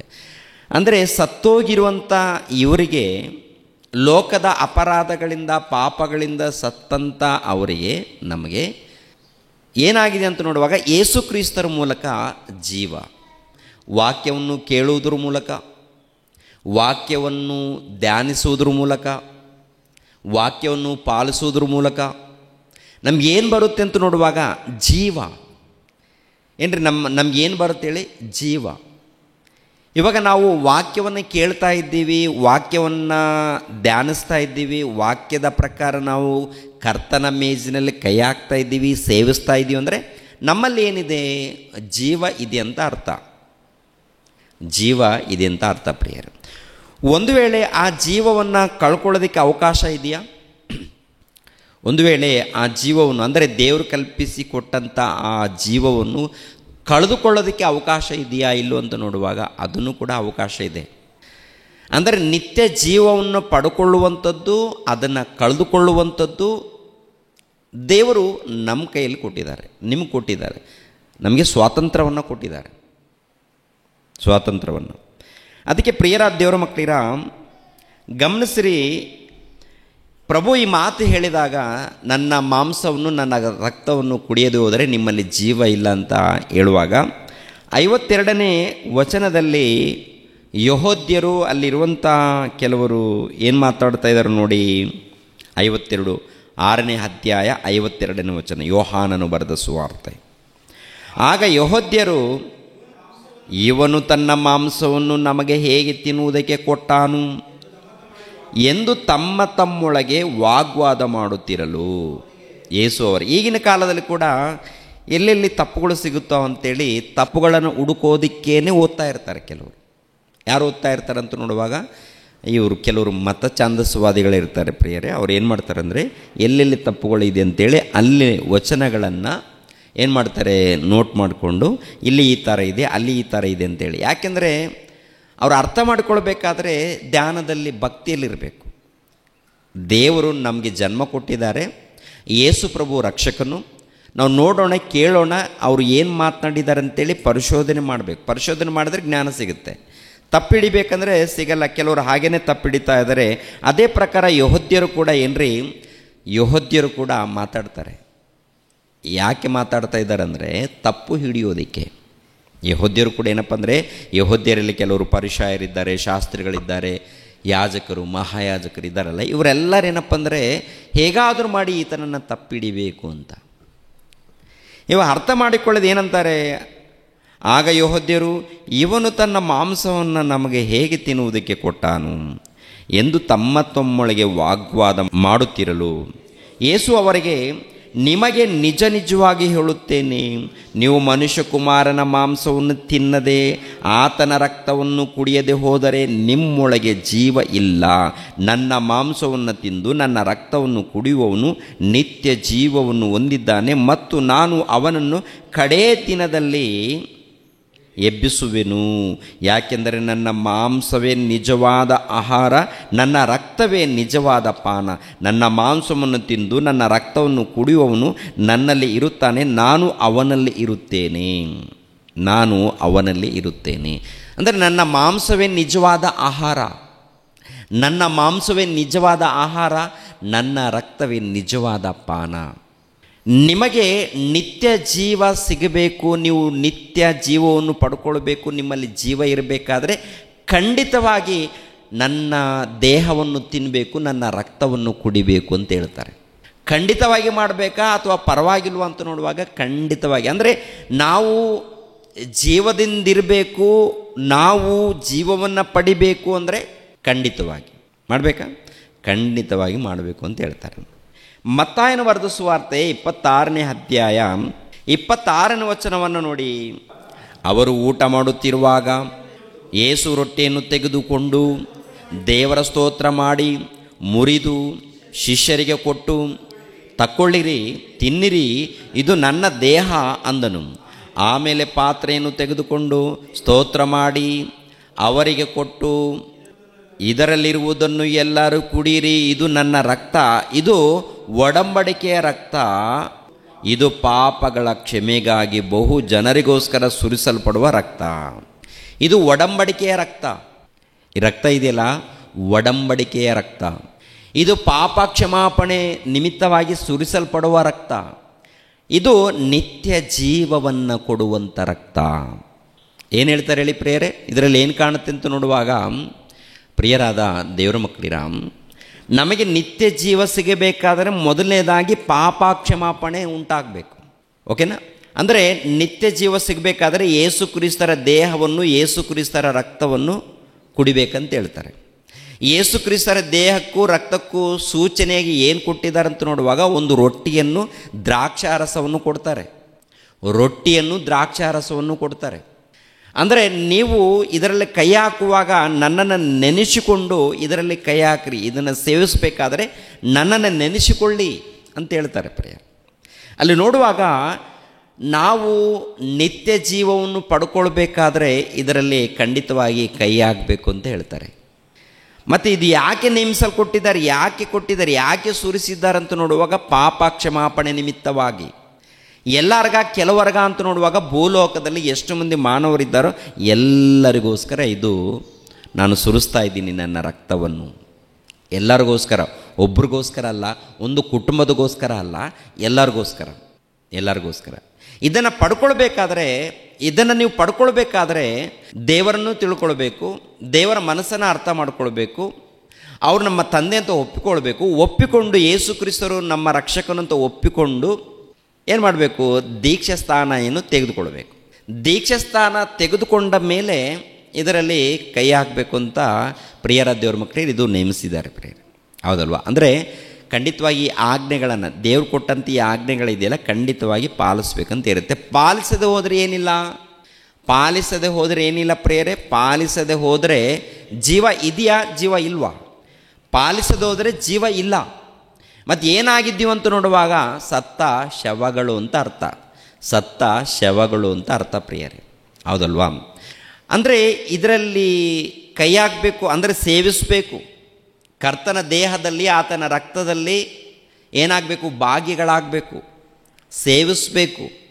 ಸೇವಿಸ್ಬೇಕಂತ ಹೇಳ್ತಾರೆ. ಅಂದರೆ ನಾವು ಜೀವಂತವಾಗಿರಬೇಕು ಅಂದರೆ ಖಂಡಿತವಾಗಿ ಇದರಲ್ಲಿ ಕೈ ಹಾಕಬೇಕು, ಭಾಗಿಗಳಾಗಬೇಕಂತ ಹೇಳ್ತಾರೆ. ಇವಾಗ ಈ ಸಮಾಜದಲ್ಲಿ ಏನು ನಡೀತಾ ಇದೆ ಅಂತ ನೋಡುವಾಗ ಮೊಟ್ಟ ಮೊದಲು ದೀಕ್ಷಾಸ್ಥಾನ ತೆಗೆದುಕೊಳ್ಳಿಲ್ಲ. ದೀಕ್ಷಾಸ್ಥಾನ ತೆಗೆದುಕೊಳ್ಳದೆ ಕೈ ಹಾಕ್ತಾ ಇರ್ತಾರೆ. ದೀಕ್ಷಾಸ್ಥಾನ ತೆಗೆದುಕೊಂಡಿಲ್ಲ ಅಂದರೆ ಯೇಸು ಕ್ರಿಸ್ತರನ್ನು ಇವರು ಒಪ್ಪಿಕೊಂಡವರ ಅಥವಾ ತಿರಸ್ಕಾರ ಮಾಡಿದವರ? ಯೇಸು ಕ್ರಿಸ್ತರನ್ನು ಒಪ್ಪಿಕೊಂಡಿದ್ದೀವಿ ಅಂದರೆ ಸೂಚನೆ ಏನಪ್ಪ? ಒಪ್ಪಿಕೊಂಡಿದ್ದೀವಿ ಅಂದರೆ ಯೇಸು ಕ್ರಿಸ್ತರನ್ನು ನಾವು ಒಪ್ಪಿಕೊಂಡಿದ್ದೀವಿ ಅಂದರೆ ಮೊಟ್ಟ ಮೊದಲು ದೀಕ್ಷಾಸ್ಥಾನ ಪಡ್ಕೊಂಡಿರ್ಬೇಕಲ್ಲ. ಇನ್ನು ದೀಕ್ಷಾಸ್ಥಾನ ಪಡೆದುಕೊಳ್ಳದವರು ನಾವು ಕ್ರೈಸ್ತರು, ಸನಾತನ ಕಾಲದಿಂದ ನಾವು ಕ್ರೈಸ್ತರಂತೇಳಿ ಹೇಳ್ಕೊಳ್ತಾ ಇರ್ತಾರೆ. ಇನ್ನು ದೀಕ್ಷಾಸ್ಥಾನನೇ ಪಡ್ಕೊಂಡಿಲ್ಲ. ಹುಟ್ಟಿದಾಗ ದೀಕ್ಷಾಸ್ಥಾನ ಕೊಟ್ಟಿರ್ತಾರೆ, ಅದಲ್ಲ. ಹುಟ್ಟಿದಾಗ ದೀಕ್ಷಾಸ್ಥಾನ ದೇವರು ಹೇಳಿಲ್ಲ, ಆ ದೀಕ್ಷಾಸ್ಥಾನ ದೇವರ ಸನ್ನಿಧಿಗೆ ಮುಟ್ಟಲ್ಲ. ತುಂಬ ಜನ ಇದ್ದಾರೆ, ಹುಟ್ಟಿದಾಗ ದೀಕ್ಷಾಸ್ಥಾನ ಕೊಟ್ಟಿದ್ದಾರೆ ನಮ್ಮ ಫಾದರ್ಗಳು ಏನು ಅಂತ ಹೇಳ್ಕೊಳ್ತಾರೆ. ಅದು ದೇವರ ಸನ್ನಿಧಿಗೆ ಮುಟ್ಟದಂಥ ದೀಕ್ಷಾಸ್ಥಾನ. ಅದು ಮನುಷ್ಯರ ಮೂಲಕ ಬಂದದ್ದೇ ವಿನಃ ದೇವರ ಮೂಲಕ ಬಂದದ್ದಲ್ಲ. ದೇವರ ಮೂಲಕ ಏನಪ್ಪ ಅಂತ ನೋಡುವಾಗ ಯೇಸುಪ್ರಭು ಹೇಳ್ತಾರೆ ನೋಡಿ, ಸರ್ವಲೋಕಕ್ಕೆ ಹೋಗಿ ಸುವಾರ್ತೆಯನ್ನು ಸಾರಿರಿ, ಯಾರು ನಂಬಿ ದೀಕ್ಷಾಸ್ಥಾನ ಪಡ್ಕೊಳ್ತಾರೋ ಅವರಿಗೆ ರಕ್ಷಣೆ ಬರುತ್ತೆ, ನಂಬದೆ ಹೋದರೆ ದಂಡನೆಗೆ ಗುರಿ ಆಗ್ತಾರೆ ಅಂತ. ಇವಾಗ ದೀಕ್ಷಾಸ್ನಾನ ಪಡ್ಕೊಂಡ್ರೆ ದೇವರಿಗೆ ಮಕ್ಕಳಾಗ್ತಾರೆ, ಕ್ರೈಸ್ತರಾಗ್ತಾರೆ. ದೇವರಿಗೆ ಮಕ್ಕಳು, ಎರಡನೇದಾಗಿ ಕ್ರೈಸ್ತರು ಎಂದು ಕರೆಯಲ್ಪಡ್ತಾರೆ. ದೇವರಿಗೆ ಮಕ್ಕಳಾಗುವಂಥ ಭಾಗ್ಯ, ಕ್ರೈಸ್ತರಾಗುವಂಥ ಭಾಗ್ಯ ದೀಕ್ಷಾಸ್ಥಾನ ಪಡೆದುಕೊಂಡ ಮೇಲೆ ಬರುತ್ತೆ. ದೀಕ್ಷಾಸ್ಥಾನ ಪಡೆದುಕೊಂಡ ಮೇಲೆ ಏನು ಮಾಡಬೇಕಂತಿರುತ್ತೆ? ದೇವರ ಸಹವಾಸದಲ್ಲಿ, ಸಭೆ ಸಹವಾಸದಲ್ಲಿ ಇರಬೇಕು. ಅದೇ ರೀತಿಯಲ್ಲಿ ಕರ್ತನ ದೇಹದಲ್ಲಿ, ಆತನ ರಕ್ತದಲ್ಲಿ ಏನಾಗಬೇಕು? ಭಾಗಿಗಳಾಗಬೇಕು, ಸೇವಿಸಬೇಕು. ಆತನ ದೇಹವನ್ನು, ಆತನ ರಕ್ತವನ್ನು ಸೇವಿಸಬೇಕು. ಆವಾಗ ಏನಿರುತ್ತೆ ಅಂತ ನೋಡುವಾಗ ನಮ್ಮಲ್ಲಿ ಜೀವ ಇರುತ್ತೆ. ಒಂದು ವೇಳೆ ಸತ್ತೋದ್ರೂ ಕೂಡ ಈ ಜೀವ ಎಲ್ಲಿರುತ್ತೆ ಏನ್ರಿ? ಪರದೈಸಿಯಲ್ಲಿ. ಅಲ್ಲಿ ಕೂಡ ಯಾಕೆಪ್ಪ ಅಂತ ನೋಡುವಾಗ ನಿತ್ಯ ಜೀವನ ಅಂದರೆ ಪರಲೋಕಕ್ಕೆ ಹೋಗೋದಕ್ಕೆ, ಅಲ್ಲಿ ವಿಶ್ರಾಂತಿ ತೆಗೆದುಕೊಳ್ಳೋದಕ್ಕೆ ಅಲ್ಲಿಗೆ ಹೋಗ್ತೀವಿ ಪ್ರಿಯರೇ. ಅಂದರೆ ನಾವು ನಿತ್ಯ ಜೀವವನ್ನು ನಾವು ಪಡ್ಕೊಳ್ಬೇಕಾದ್ರೆ ದೀಕ್ಷಾಸ್ಥಾನ ಮೊದಲು, ಎರಡನೇದಾಗಿ ಆತನ ದೇಹದಲ್ಲಿ, ರಕ್ತದಲ್ಲಿ ಭಾಗಿಯಾಗುವಂಥದ್ದು ಒಂದು, ಮತ್ತು ಆತನ ದೇಹದಲ್ಲಿ, ರಕ್ತದಲ್ಲಿ ಭಾಗಿ ಆದ ಮೇಲೆ ಮತ್ತೇನು ಮಾಡೋದಿಲ್ವಾ ಅಂತ ನೋಡುವಾಗ ಕೆಲಸ ಇದೆ. ಆದರೆ ಏನು ಮಾಡ್ತಾ ಇದ್ದಾರೆ ಅಂತ ನೋಡುವಾಗ ತುಂಬ ಜನ ಭಾನುವಾರ ಬರೋದು, ಬಂದ ಮೇಲೆ ಕರ್ತನ ದೇಹದಲ್ಲಿ ಆತನ ರಕ್ತದಲ್ಲಿ ಭಾಗಿಗಳಾಗೋದು, ಮತ್ತು ಯಾರ ಕೆಲಸದಲ್ಲಿ ಅವರವರ ಕೆಲಸದಲ್ಲಿ ಅವ್ರು ಇರ್ತಾರೆ. ಕೆಲಸ ಮಾಡಿಕೊಡ್ದಂತಲ್ಲ, ನಮ್ಮ ಕೆಲಸದಲ್ಲಿ ಇರಬೇಕು. ಅದಕ್ಕಿಂತ ಮುಂಚಿತವಾಗಿ ದೇವರ ಕೆಲಸ ಕೂಡ ಇದೆಯಲ್ಲ, ಹೌದಲ್ವ? ದೇವರ ಕೆಲಸ ಇದೆಯಾ ಇಲ್ವಾ? ನೋಡಿ ಪ್ರಿಯರಾದ ದೇವರ ಮಕ್ಕಳಿರ, ಕೊರಿಂಥದವರಿಗೆ ಬರೆದ ಮೊದಲನೇ ಪತ್ರಿಕೆ, ಪ್ರತಿ ಸಾರಿ ನಾವು ಈ ವಚನವನ್ನು ಓದಿ ನಾವು ಕರ್ತನ ದೇಹದಲ್ಲಿ ಆತನ ರಕ್ತದಲ್ಲಿ ಕೈ ಹಾಕ್ತಾ ಇರ್ತೀವಿ, ಪ್ರತಿ ಸಾರಿ ಓದ್ತೀವಿ, ಹೌದಲ್ವ? ಇವಾಗ ಮತ್ತೆ ಓದೋಣ ಪ್ರಿಯರಾದ ದೇವರ ಮಕ್ಕಳಿರ, ಕೆಲವು ವಿಷಯಗಳನ್ನು ಅರ್ಥ ಮಾಡಿಕೊಳ್ಳೋಣ. 23ನೇ ವಚನ, ನಾನು ನಿಮಗೆ ತಿಳಿಸಿಕೊಟ್ಟ ಉಪದೇಶವನ್ನು ಕರ್ತನಿಂದ ಹೊಂದಿದೆನು, ಅದೇನೆಂದರೆ ಕರ್ತನಾದ ಯೇಸು ತಾನು ಹಿಡಿದುಕೊಡಲ್ಪಟ್ಟ ರಾತ್ರಿಯಲ್ಲಿ ರೊಟ್ಟಿಯನ್ನು ತೆಗೆದುಕೊಂಡು ದೇವರ ಸ್ತೋತ್ರ ಮಾಡಿ ಮುರಿದು, ಇದು ನಿಮಗೋಸ್ಕರವಾಗಿರುವ ನನ್ನ ದೇಹ, ನನ್ನನ್ನು ನೆನೆಸಿಕೊಳ್ಳೋದಕ್ಕೋಸ್ಕರ ಹೀಗೆ ಮಾಡಿರಿ ಅಂದನು. ಊಟವಾದ ಮೇಲೆ ಆತನು ಅದೇ ರೀತಿಯಲ್ಲಿ ಪಾತ್ರೆಯನ್ನು ತೆಗೆದುಕೊಂಡು, ಈ ಪಾತ್ರೆಯನ್ನು ನನ್ನ ರಕ್ತದಿಂದ ಸ್ಥಾಪಿತವಾಗುವ ಹೊಸ ಒಡಂಬಡಿಕೆಯನ್ನು ಸೂಚಿಸುತ್ತದೆ. ನೀವು ಇದರಲ್ಲಿ ಪಾನ ಮಾಡುವಾಗೆಲ್ಲ ನನ್ನನ್ನು ನೆನೆಸಿಕೊಳ್ಳೋದಕ್ಕೋಸ್ಕರ ಪಾನ ಮಾಡಿರಿ ಅಂತ ಹೇಳ್ತಾರೆ. ನನ್ನನ್ನು ನೆನೆಸಿಕೊಳ್ಳಿರಿ. ನಾನು ಮರಣ ಹೊಂದುವಂಥ ಸಮಯದಲ್ಲಿ ಮುಂಚಿತವಾಗಿ ಒಂದು ರೊಟ್ಟಿಯನ್ನು, ಒಂದು ಪಾತ್ರೆಯನ್ನು ಕೊಟ್ಟಿದ್ದೀನಿ. ಅಂದರೆ ಒಂದು ರೊಟ್ಟಿ, ಈ ರೊಟ್ಟಿ ಏನಪ್ಪ ಅಂತ ನೋಡುವಾಗ ನನ್ನ ದೇಹಕ್ಕೆ ಸೂಚನೆ ಆಗಿರುವಂಥದ್ದು. ಪಾತ್ರೆಯಲ್ಲಿರುವಂಥ ದ್ರಾಕ್ಷಾರಸ ಇದೆಯಲ್ಲ, ದ್ರಾಕ್ಷಾರಸ ಆಗಿರ್ಬೋದು, ಇಲ್ಲ ರೊಟ್ಟಿ ಆಗಿರ್ಬೋದು, ನನ್ನ ದೇಹಕ್ಕೂ ನನ್ನ ರಕ್ತಕ್ಕೂ ಸೂಚನೆಯಾಗಿದೆ ಅಂತ ಹೇಳಿಕೊಡ್ತಾರೆ, ಹೌದಲ್ವಾ? ನನ್ನನ್ನು ನೆನೆಸಿಕೊಳ್ಳೋದಕ್ಕೆ ಅಂತ ಹೇಳ್ತಾರೆ ಪ್ರಿಯರಾದ ದೇವ್ರ ಮಕ್ಕಳಿಗೆ. ಇವಾಗ ಎಲ್ಲ ಸಭೆಗಳಲ್ಲಿ ಏನು ನೆನೆಸ್ಕೊಳ್ತಾರಂತ ನೋಡುವಾಗ ಏನೂ ಇಲ್ಲ. ಕೆಲವರೇನು ದೇವರೇ ನಮ್ಮ ಪಾಪಗಳನ್ನು ಕ್ಷಮಿಸಿದೇವ್ರೆ ಅಂತ ಪ್ರಾರ್ಥನೆ ಮಾಡುವಾಗ ಏನಿರುತ್ತೆಪ್ಪ ಅಂತ ನೋಡುವಾಗ, ದೇವರೇ ಅದಿಲ್ಲ ಇದಿಲ್ಲ ಅದು ಕೊಡಿ ಅಂತೇಳಿ ದೊಡ್ಡ ಲೀಸ್ಟ್ ಕೊಡ್ತೀವಿ, ದೊಡ್ಡ ಲೀಸ್ಟ್ ಹೇಳ್ತೀವಿ. ಹೇಳಿ ಸಾಕಾದ ಮೇಲೆ ಅವಾಗ ನಾವು ಮಲಗ್ತಾ ಇದ್ದೀವಿ. ಮಲಗುವಾಗ ನೀವೇನು ಮಾಡ್ತೀರ, ಸ್ವಲ್ಪ ನೋಡಿಕೊಡ್ರಿ, ರೌಂಡಾಗಿ ಏನು ಮಾಡ್ತೀರ, ದೇವರೇ ದೇವದೂತರನ್ನು ಕಾವಲಿಗಿಟ್ಟು ನೀವು ಕಾಪಾಡಬೇಕು. ನಿಮ್ಮ ಕೆಲಸ ಏನು ದೇವರೇ? ನಾವು ಮಲಗ್ತೀವಿ, ನೀವು ದೂತರನ್ನಿಟ್ಟು ಕಾವಲು ಮಾಡಿರಿ. ನಾವು ಪ್ರಯಾಣ ಮಾಡ್ತೀವಿ ದೇವರೇ, ಪ್ರಯಾಣ ಮಾಡುವಾಗ ಮತ್ತೇನು ಕೆಲಸ ಮಾಡ್ತೀರಾ? ಈ ಕಡೆ ಆ ಕಡೆ ನನಗೇನಾಗಬಾರ್ದು, ಮಿಕ್ಕಿದವ್ರಿಗೆ ಏನಾದರೂ ಪರವಾಗಿಲ್ಲ. ಏನು ಹೇಳ್ತೀವಿ ಹೇಳಿ? ನನಗೇನಾಗಬಾರ್ದು. ನನ್ನ ಮಕ್ಕಳು ಹೋಗ್ತಾ ಇದ್ದಾರೆ, ನನ್ನ ಮಕ್ಕಳು ಕೂಡ ಹೋಗ್ತಾ ಇದ್ದಾರೆ, ನನ್ನ ಮಕ್ಕಳನ್ನು ಕಾಪಾಡುವಂಥ ಜವಾಬ್ದಾರಿ ನಿಮ್ಮದು. ಮಿಕ್ಕಿದವ್ರು ಸತ್ರ ನಮ್ಗೆ ಗೊತ್ತಿಲ್ಲ, ಏನು ಬೇಡ, ಒಟ್ಟಿನಲ್ಲಿ ನಾನು ನನ್ನ ಮಕ್ಕಳು ಚೆನ್ನಾಗಿರಬೇಕು ದೇವರೇ. ಮಾಡ್ತಿರೋದೇ ಪ್ರಾರ್ಥನೆ ಪ್ರಿಯರೇ, ಹಾಗೇ ಇರುತ್ತೆ ನಮ್ಮ ಪ್ರಾರ್ಥನೆ. ಇದು ಕರ್ತನ ದೇಹದಲ್ಲಿ ಕೈ ಹಾಕುವಾಗ ದೇವರೇ ನಮ್ಮ ತಪ್ಪುಗಳು ಪಾಪಗಳಿದ್ದ ದೇವರೇ ಕ್ಷಮಿಸಿದೇವ್ರೆ ಅಂತೇಳಿ ಹೀಗೆ ಪ್ರಾರ್ಥನೆ ಮಾಡಿ ತೊಗೊಳ್ತಾ ಇರ್ತೀವಿ. ಅಂದರೆ ತಗೊಂಡ ಮೇಲೆ ನಾವು ಏನು ಮಾಡಿದ್ವಿ, ಏನು ಕೆಲಸದಲ್ಲಿದ್ದೀವಿ ಅಂತ ನೋಡುವಾಗ, ಟೋಟಲ್ ಜಗತ್ತಿನಲ್ಲಿದ್ದಂಥ ಕ್ರೈಸ್ತರ ಕುಟುಂಬಗಳೆಲ್ಲ ಕೂಡ ಹೇಗಿದೆ ಅಂತ ನೋಡುವಾಗ, ಏನ್ರಿ ಪ್ರಿಯರಾದ ದೇವ್ರ ಮಕ್ಕಳಾಗಿ ಬರ್ತಾ ಇದ್ದಾರೆ, ತೊಗೊಳ್ತಾ ಇದ್ದಾರೆ, ಯಾರ ಕೆಲಸದಲ್ಲಿ ಅವ್ರು ಇರ್ತಾರೆ ಪ್ರಿಯರೇ. ಹಾಗಿದ್ದರೆ ದೇವರ ವಚನದ ಪ್ರಕಾರ ನಮ್ಮ ಜೀವಿತಗಳು ವಾಕ್ಯದ ಪ್ರಕಾರ ಜೀವಿಸ್ತಾ ಇದ್ದೀವ ಅಥವಾ ಶಾಪದಲ್ಲಿದ್ದೀವ ಅಂತೇಳಿ ಒಂದು ಸಾರಿ ಆಲೋಚನೆ ಮಾಡುವಾಗ, ಪ್ರಿಯರಾದ ದೇವ್ರ ಮಕ್ಕಳಿರ 26ನೇ ವಚನ ಹೇಳ್ತಾರೆ ನೋಡಿ, ಅಂದನು, ನೀವು ಈ ರೊಟ್ಟೆಯನ್ನು ತಿಂದು ಈ ಪಾತ್ರೆಯಲ್ಲಿ ಪಾನ ಮಾಡುವಷ್ಟು ಸಾರಿ ಕರ್ತನ ಮರಣವನ್ನು ಆತನು ಬರುವ ತನಕ ಪ್ರಸಿದ್ಧಿಪಡಿಸುತ್ತೀರಿ. ಹೀಗಿರುವುದರಿಂದ ಯಾವನಾದರೂ ಅಯೋಗ್ಯವಾಗಿ ಕರ್ತನ ರೊಟ್ಟಿಯನ್ನು ತಿಂದರೆ, ಇಲ್ಲವೇ ಆತನ ಪಾತ್ರೆಯಲ್ಲಿ ಪಾನ ಮಾಡಿದರೆ, ಅವನು ಕರ್ತನ ದೇಹಕ್ಕೂ ರಕ್ತಕ್ಕೂ ದ್ರೋಹ ಮಾಡಿದವನಾಗಿದ್ದನು. ಪ್ರತಿ ಮನುಷ್ಯನು ತನ್ನನ್ನು ಪರೀಕ್ಷಿಸಿಕೊಂಡವನಾಗಿ ಆ ರೊಟ್ಟಿಯಲ್ಲಿ ತಕ್ಕೊಂಡು ತಿನ್ನಲಿ, ಆ ಪಾತ್ರೆಯಲ್ಲಿ ಕುಡಿಯಲಿ. ಯಾಕೆಂದರೆ ಕರ್ತನ ದೇಹವೆಂದು ವಿವೇಚಿಸದೆ ತಿಂದು ಕುಡಿಯುವವನು ಹಾಗೆ ತಿಂದು ಕುಡಿಯೋನಾದ್ದರಿಂದ ನ್ಯಾಯ ತೀರ್ಪಿಗೆ ಒಳಗಾಗುವನು. ಈ ಕಾರಣದಿಂದಲೇ ನಿಮ್ಮಲ್ಲಿ ಬಹುಮಂದಿ ಬಲಹೀನರು ರೋಗಿಗಳು ಆಗಿದ್ದಾರೆ. ನಿಮ್ಮಲ್ಲಿ ಬಲಹೀನರು ರೋಗಿಗಳು ಆಗಿದ್ದಾರೆ ಅಂತ ಹೇಳ್ತಾರೆ ಪ್ರಿಯರೇ. ಈ ವಚನದ ಪ್ರಕಾರ ಏನು ಅರ್ಥ ಆಗುತ್ತೆ ಅಂತ ನೋಡುವಾಗ, ನೀವು ಈ ರೊಟ್ಟಿಯನ್ನು ತಿಂದು ಈ ಪಾತ್ರೆಯಲ್ಲಿ ಪಾನ ಮಾಡುವಷ್ಟು ಸಾರಿ ಕರ್ತನ ಮರಣವನ್ನು ಆತನು ಬರುವ ತನಕ ಪ್ರಸಿದ್ಧಿಪಡಿಸುತ್ತೀರಿ. ಅಂದರೆ ಪ್ರಸಿದ್ಧಿಪಡಿಸಬೇಕು ಅಂತ ಅರ್ಥ. ಏನು ಮಾಡಬೇಕಂತೆ? ಪ್ರಸಿದ್ಧಿಪಡಿಸಬೇಕು. ಪ್ರಸಿದ್ಧಿಪಡಿಸ್ಬೇಕಂದ್ರೆ ಕರ್ತನ ದೇಹದಲ್ಲಿ ಆತನ ರಕ್ತದಲ್ಲಿ ನಾವು ಕೈ ಹಾಕುವಾಗ, ಇಲ್ಲ ತೆಗೆದುಕೊಳ್ಳುವಾಗ, ಇಲ್ಲಾಂದರೆ ಸೇವಿಸುವಾಗ ಆತನನ್ನು ನೆನೆಸ್ಕೊಳ್ಬೇಕು. ಏನು ನೆನೆಸ್ಕೊಳ್ಬೇಕಂತ ನೋಡುವಾಗ, ಆತನು ನಮ್ಮೆಲ್ಲರ ನಿಮಿತ್ತವಾಗಿ ಏನ್ರಿ ಪೆಟ್ಟುಗಳನ್ನು ತಿಂದಿದ್ದಾನೆ. ಎಲ್ಲಿರುತ್ತೆ ಆ ಮಾತು ಅಂತ ನೋಡುವಾಗ ಯೆಶಾಯ ಗ್ರಂಥದಲ್ಲಿ ಇರುತ್ತಲ್ಲ, ಅಲ್ಲಿ ಒಂದು ಮಾತನ್ನು ನೋಡ್ಕೊಂಡು ಮತ್ತೆ ಇಲ್ಲಿಗೆ ಬರೋಣ ಪ್ರಿಯರೇ. ಯೆಶಾಯ ಗ್ರಂಥ 53ನೇ ಅಧ್ಯಾಯ, ಯೆಶಾಯನ ಗ್ರಂಥ 53ನೇ ಅಧ್ಯಾಯ ಏನ್ರಿ, ಯೆಶಾಯನ ಗ್ರಂಥ 53ನೇ ಅಧ್ಯಾಯ, ಯೆಶಾಯನ ಗ್ರಂಥ 53:5ನೇ ವಚನ. ನಮ್ಮ ದ್ರೋಹಗಳ ದೆಸೆಯಿಂದ ಆತನಿಗೆ ಗಾಯವಾಯಿತು, ನಮ್ಮ ಅಪರಾಧಗಳ ನಿಮಿತ್ತ ಆತನು ಜಜ್ಜಲ್ಪಟ್ಟನು, ನಮಗೆ ಸುಕ್ಷೇಮವನ್ನು ಉಂಟು ಮಾಡುವ ದಂಡನೆಯನ್ನು ಆತನು ಅನುಭವಿಸಿದನು, ಆತನ ಬಾಸುಂಡೆಗಳಿಂದ ನಮಗೆ ಗುಣವಾಯಿತು. ನಾವೆಲ್ಲರೂ ಕುರಿಗಳಂತೆ ದಾರಿ ತಪ್ಪಿ ತೊಳಲುತ್ತಿದ್ದೆವು, ಪ್ರತಿಯೊಬ್ಬನು ತನ್ನ ದಾರಿ ಹಿಡಿಯುತ್ತಿದ್ದನು. ನಮ್ಮೆಲ್ಲರ ದೋಷ ಫಲವನ್ನು ಯೆಹೋವನು ಆತನ ಮೇಲೆ ಹಾಕಿದನು. ನಮ್ಮೆಲ್ಲರ ದೋಷ ಫಲವನ್ನು, ನಮ್ಮೆಲ್ಲರ ಪಾಪದ ಫಲವನ್ನು, ಅಪರಾಧಗಳ ಫಲವನ್ನು ಆತನ ಮೇಲೆ ಹಾಕಿದ್ದಾನೆ. ಅಂದರೆ ನಮಗೆ ಉಚಿತವಾಗಿ ರಕ್ಷಣೆ ಮಾರ್ಗವನ್ನು ಕೊಟ್ಟಿರುವಂಥದ್ದು.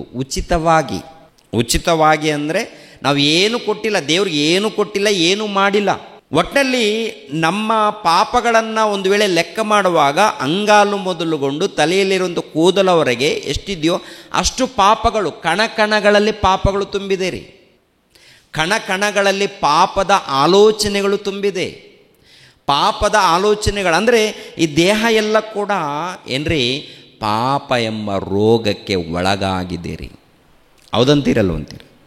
ಹೃದಯ, ದೇಹ, ನಾಲಿಗೆ, ಕಣ್ಣುಗಳು, ಕಿವಿಗಳು, ಕೈಗಳು, ಟೋಟಲ್ ಯಾವುದಕ್ಕೆಪ್ಪ ಅಂತ ನೋಡುವಾಗ ಅಪರಾಧ.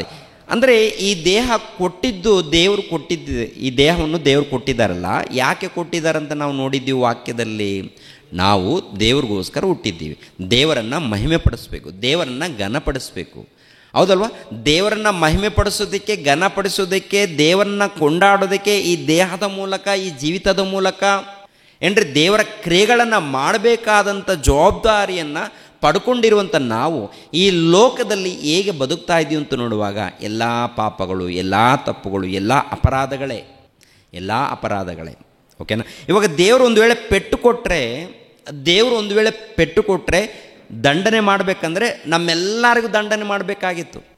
ನಮ್ಮೆಲ್ಲರಿಗೂ ಕೂಡ ಏನ್ರಿ ದಂಡನೆ, ನಮ್ಮೆಲ್ಲರಿಗೂ ಪೆಟ್ಟುಗಳು ಬೀಳಬೇಕಾಗಿತ್ತು, ನಮ್ಮೆಲ್ಲರಿಗೂ ಕೂಡ ಹೊಡಿಬೇಕಾಗಿತ್ತು.